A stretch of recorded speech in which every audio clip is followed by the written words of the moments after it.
নতুন দল গঠন করেছেন জাতীয় নাগরিক কমিটি।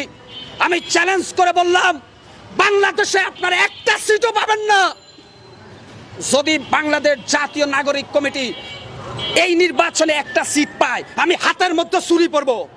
অতএব ভাই, বিএনপিকে নিয়ে তালবাহানা করলে যা কয়টা ভোট পাইতেন সেটাও নষ্ট হবে। বাংলাদেশ জামাতে ইসলামকে আমরা ভালোবাসি, তারা ইসলামিক মাইন্ডের দল। আমি জামাতের সমালোচনা করব না, কিন্তু বাংলাদেশ জামাত ইসলামের নেতাদের স্মরণ করিয়ে দিতে চাই। বাংলাদেশ জামাত ইসলামের অনেক নেতাকে এই খালেদা জিয়া মন্ত্রী বানিয়েছিলেন। আপনারা ভুলে যাবেন না, বাংলাদেশ জামাত ইসলামের অস্তিত্ব এই বাংলাদেশের টিকে থাকার একমাত্র অবদান বাংলাদেশ জাতীয়তাবাদী দল বিএনপির। আজকে জামাতের অনেক নেতা বিএনপির নামে প্রপাগান্ডা চালাচ্ছেন। কারণ কি? আপনারা কি অতীত ভুলে গেছেন? আপনারা ৯৬ সালে আওয়ামী লীগের সাথে জোট করেছেন।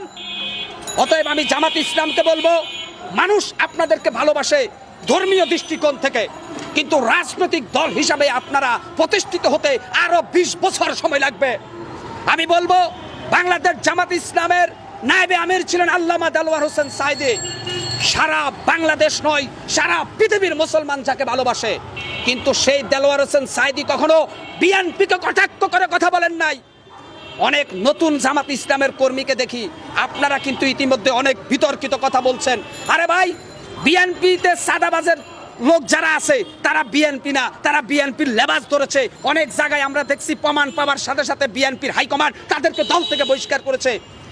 তারেক রহমানের আদর্শ যারা ভালোবাসে, শহীদ জিয়ার আদর্শ যারা ভালোবাসে, দেশনেত্রী বেগম জিয়াকে যারা ভালোবাসে, তারা কখনো চাঁদাবাজ হতে পারে না। তারা জিয়া আদর্শের বিপ্লবী লড়াকু সৈনিক হিসাবে, জনগণের সেবক হিসাবে জনগণের সাথে মিলেমিশে কাজ করে।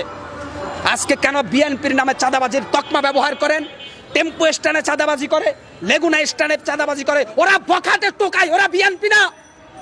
বাংলাদেশ জাতীয়তাবাদী দল বিএনপিকে আপনারা জনগণের কাছে বিতর্কিত করার চেষ্টা করবেন না। মনে রাখবেন, বিএনপির আপসহীন ত্যাগী কর্মীরা যদি আরেকবার গর্জন দিয়ে উঠে, আপনাদের কিন্তু ১২টা বেজে যাবে। বিএনপির জিয়া আদর্শের সৈনিকেরা ভদ্র, তারা ধৈর্যশীল, তারা মানবতাশীল, কিন্তু তারা দুর্বল নয়।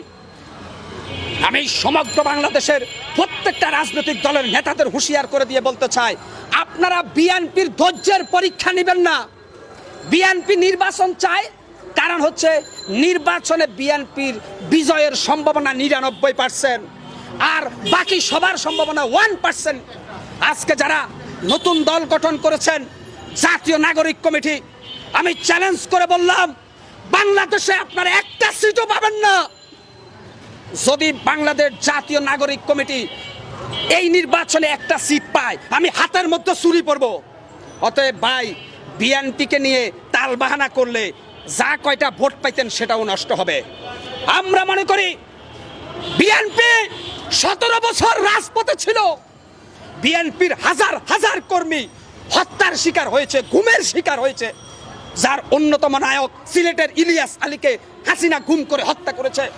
বিএনপির ছাত্রদল, যুব দলের অনেক নেতাকে পুলিশ পাখির মতো গুলি করে রাস্তায় হত্যা করেছে। সেই বিএনপি ১৭ বছর আন্দোলনের রূপরেখা চূড়ান্ত করেছে বিদায় ৫ তারিখে আমরা সফল হয়েছি। আজকে আপনারা বলেন বিএনপি বালির ট্যাক্স সরাইতে পারে নাই, বিএনপি খালেদা জিয়াকে মুক্ত করতে পারে নাই। আরে মিয়া, হাসিনা কি সরকার ছিল? হাসিনা ছিল ফেরাউন।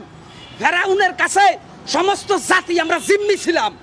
কেন বলেন যে বিএনপি দুর্বল ছিল? আরে না, বিএনপি দুর্বল থাকলে তো বিএনপির হাজার হাজার কর্মী পুলিশের গুলিতে নিহত হতো না রাজপথে। অতএব ফেরাউনের সাথে সবাই সবসময় জিততে পারে না। বিএনপি যুদ্ধ করেছে তো হাসিনার সাথে না, বাংলাদেশ জাতীয়তাবাদী দল ১৭ বছর ফেরাউনের সাথে যুদ্ধ করেছিল। আজকে আমরা দেখেছি তারেক রহমান ধৈর্য হারান নাই। তিনি বলছেন বাংলাদেশ যাবে কোন পথে, ফয়সালা হবে রাজপথে। ইনশাআল্লাহ তারেক রহমানের কথা সত্য প্রমাণ হয়েছে, ফয়সালা রাজপথে হয়েছে। অতএব জাতীয় নাগরিক পার্টি বাংলাদেশ জামাত ইসলাম আপনাদেরকে বলবো, দয়া করে নির্বাচনের ব্যবস্থা করুন অন্তর্বর্তীকালীন সরকারকে চাপ দিয়ে। এরপরে বোঝা যাবে বিএনপি কি আর আপনারা কে।